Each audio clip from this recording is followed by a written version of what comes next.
tal? ¿Cómo están? Bienvenidos a nuestro canal del ABC de Tu Dinero.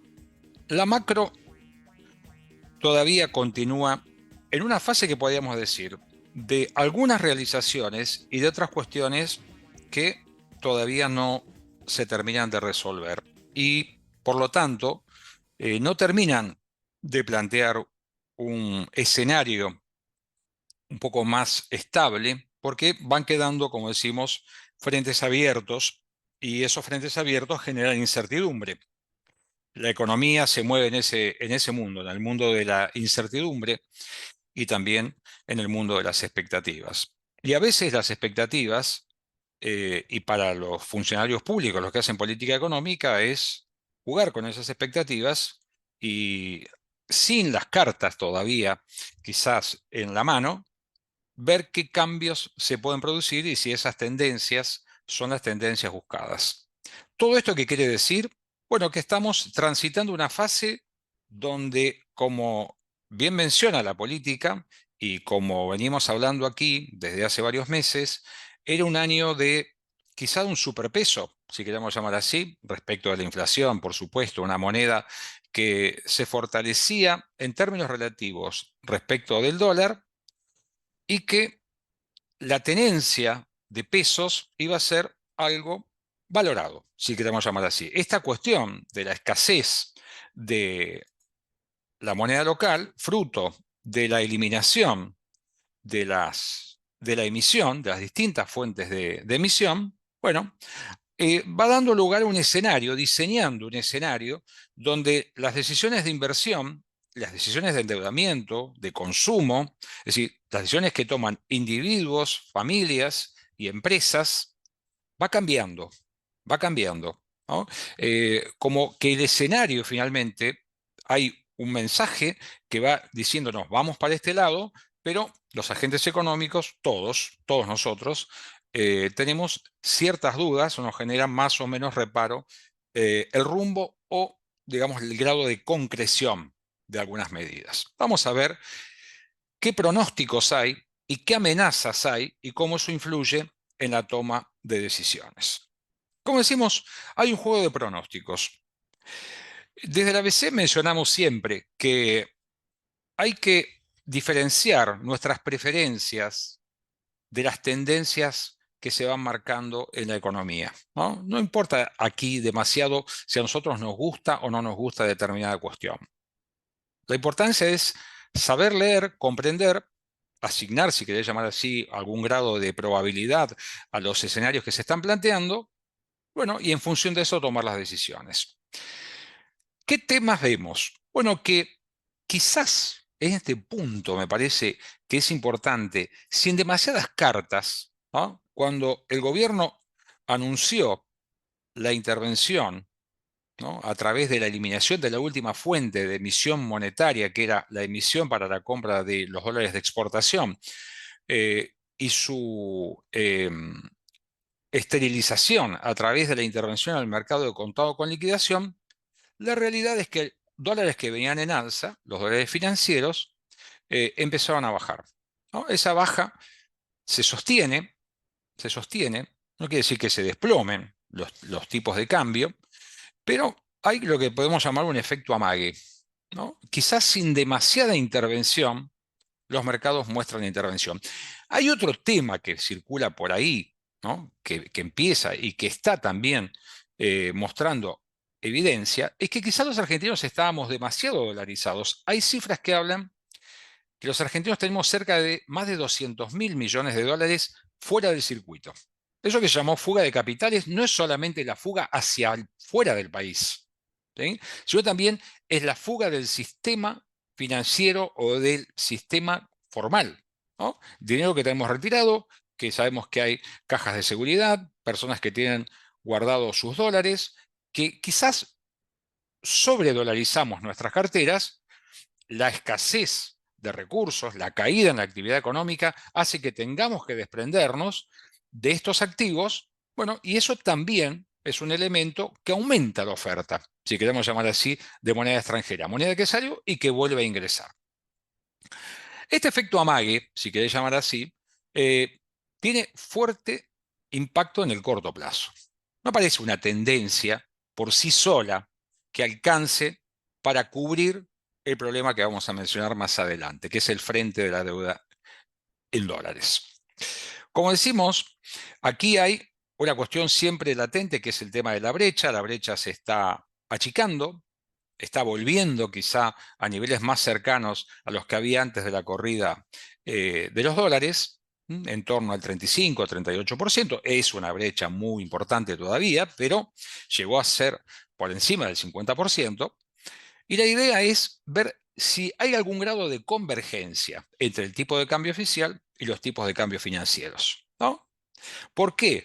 Porque está en la idea de levantar el cepo o de unificar los tipos de cambio, y bueno, para eso tiene que estar más o menos próximos, ¿no? Ahí hay algunas cuestiones, retenciones, impuesto país, etcétera, cosas que pueden alejar o acercar los tipos de cambio financieros del tipo de cambio oficial. Pero miremos este asunto. La tendencia es que una brecha que se acorta, ¿sí? Dólares que vamos a ver que en gran medida no provienen del comercio exterior, ni de una apertura o una intervención en el mercado de capitales, digamos, el acceso nuevamente de la Argentina como deudor en el mercado de capitales. ¿Para qué? Vamos a ver. Eh, esta apuesta de convergencia todavía tiene, como decimos, algunos pilares flojos. Mientras tanto, el dato que sí es objetivo y está funcionando es la tendencia de la inflación. La inflación futura, ¿sí?, se está estimando entre un 2 y un 3%. Algunos lo ponen algún número por encima, otros por debajo, pero supongamos que un 2 o un 3% como un piso para llegar en algún momento a una inflación cercana a cero. ¿Sí? Cercana a cero. Bueno, veremos si esto llega a darse y bajo qué condiciones, porque uno puede alcanzar resultados, pero utilizando distintos recursos y asumiendo distintos costos. Entonces, si la inflación, sí, si la inflación fuera funcionando entre un 2 y un 3% mensual, la devaluación del tipo de cambio oficial, que es del 2%, empezaría a cobrar sentido y se eliminaría esa idea del atraso cambiario que algunos insisten en mostrar, ¿no? Esto también fruto de estas diferencias entre los tipos de cambio. Esos son los pronósticos, ¿no? ¿Hacia dónde dice el gobierno que va? Por lo menos en una parte de las cosas. ¿Qué pasa por otro lado? ¿Qué datos son de preocupación? Por un lado, el invierno de las reservas, ¿no? Porque hace frío y las reservas lo muestran, ¿no? Es decir, hay menor liquidación de exportaciones, hay importaciones que si bien se van pagando más que en gobiernos anteriores, pero todavía no están plenamente liberadas, ¿sí? Hay reservas que van cayendo, hay un acuerdo con el fondo y con otros prestamistas en apariencia, hay algunos hablan que el oro que salió podría ser garantía de algún préstamo, es una opción, ¿no? Como una prenda. Ese acuerdo con el fondo para fortalecer las reservas es como una contrapartida, ¿no? Más deuda, más deuda. Pero bueno, daría una holgura porque hoy las reservas, que siguen siendo negativas cuando pasás el peine fino, esas reservas negativas lo que están diciendo es que quizá los dólares que se están usando son los dólares de los depositantes. El otro dato es que si bien el 2024 está como cerrado en términos de compromisos importantes para pagar en dólares, el 2025 no lo es. Y si bien una parte de esos dólares que se tienen que pagar están depositados, hay otro monto mucho más significativo, cercano a los 9.000 millones de dólares, que no están depositados y no se sabe de dónde van a salir. Quizá no haga falta pagarlos, quizás sea parte de un proceso de renegociación, de renovación de esos préstamos, pero son datos que plantean una amenaza. Es decir, hasta ahora lo fuimos llevando, si las reservas no crecen y no podemos hacer más de dólares, ¿cómo vamos a juntar esos dólares? ¿Sí? Nadie plantea un default, pero es una amenaza. Este año funcionará el blanqueo, y ahí también juega con este tema de los dólares guardados. El blanqueo mejora el frente fiscal, ¿no? Sabemos que hoy el tesoro es el gran dato que tiene Argentina. Es decir, el grueso, que no diría la totalidad, pero la mayor parte de la deuda pública está en manos del Tesoro.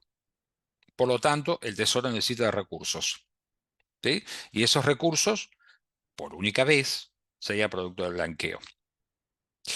Y el otro dato central que hace a las expectativas, que hace al humor social, es qué pasa con la economía. Porque uno diría, si la economía, la macro, se estabiliza, la micro podría empezar a mostrar resultados más consistentes en cuanto a su recuperación, ¿sí? Hoy no se percibe esa recuperación claramente, pues no se está dando. Entonces, ese tema, como un dato cualitativo, si quiere llamar así, no está funcionando del todo bien. Esos son factores que complican la ecuación. En el mundo pesos, porque Argentina sigue siendo un país bimonetario, estas son las cosas que mostrábamos en video de hace unos 15 días atrás, ¿no? Este es el comportamiento. Los mercados que están asociados, los bonos que están, perdón, asociados a la evolución de la inflación, muestran un comportamiento extraño porque si la inflación baja, esos títulos pierden atractivo y empieza a cobrar atractivo ¿qué? Los títulos emitidos en pesos a tasa fija, caso LECAP. Ahí algunos están tomando posiciones en LECAP, sea en forma directa o sea a través de fondos comunes de inversión. En un escenario donde el pronóstico, como decíamos en la diapositiva, nos muestra que la inflación, o nos promete que la inflación seguirá bajando. Por lo tanto, cuando hablábamos de tasas reales positivas, podría empezar a surgir este fenómeno, al menos por ahora de una manera muy tenue. Pero si pensamos en tasas del orden del 4, 4,5% mensual, inflación cercana al 3%, estaría dando un dato de tasa real positiva. Es decir, que los activos en pesos muestran un atractivo novedoso. Como decimos, la aspiradora de pesos, producto de haber apagado los motores de la emisión, funciona. El frente que presenta preocupaciones, y por eso es como una mesa que está con una pata floja, es el tema vinculado a la generación de dólares y a los compromisos que tienen que atenderse con esos dólares. ¿De dónde van a venir y por qué? Por eso decimos que por ahora las fases no alcanzan, no se terminan de consolidar, o por lo menos los agentes económicos no los terminan de ver, como se utiliza también esta expresión. No vemos quizá todavía esa estabilidad o ese equilibrio, ese frente más despejado. El otro tema es que, como va bajando la inflación, también tenemos que pensar en una economía menos pendiente de la misma. Por lo tanto, los títulos o activos ajustados por ser son uno de los rivales de la tasa fija. Ahí empieza a jugar una decisión. ¿Qué pronósticos veo? ¿Qué tipo de activo empiezo a invertir? Tasa fija empieza a ser una alternativa de inversión que comienza a ser vista de una manera más positiva. Así que ese dato lo tenemos que guardar. Pero, como decimos, las fases no alcanzan y estamos hablando de una estabilidad en el mercado de pesos y una pseudoestabilidad en el mercado cambiario con un frente abierto y un enorme signo de interrogación. ¿Qué va a pasar con la deuda en dólares? ¿Qué va a pasar con la deuda en dólares? Pensemos esto, ¿por qué? Porque en un próximo video vamos a hablar de qué ocurre con la deuda en dólares. Tanto la deuda que es emitida o es generada por el Estado Nacional, la deuda pública soberana, como la deuda emitida por empresas, en el caso de obligaciones negociables. ¿Cuál es el panorama hoy? ¿Por qué hay diferencias? Me parece que hay que ir armando y coordinando y pegando la situación del mercado de pesos con la situación del mercado cambiario y de la deuda que está vigente y corriendo en la Argentina en moneda extranjera. Así que, dato como para ir siguiendo el canal del ABC de tu dinero. La idea es conocer más, comprender mejor, una mirada diferente, eso es lo que tratamos de aportar, para tomar mejores decisiones. Como dijimos, tanto la inversión como el consumo, como el endeudamiento. Muchas gracias por suscribirse, seguir nuestro canal, darle me gusta, hacer llegar sus opiniones, las vamos contestando y generando nuevos interrogantes a veces para seguir aprendiendo y mejorando nuestra educación financiera. Muchas gracias.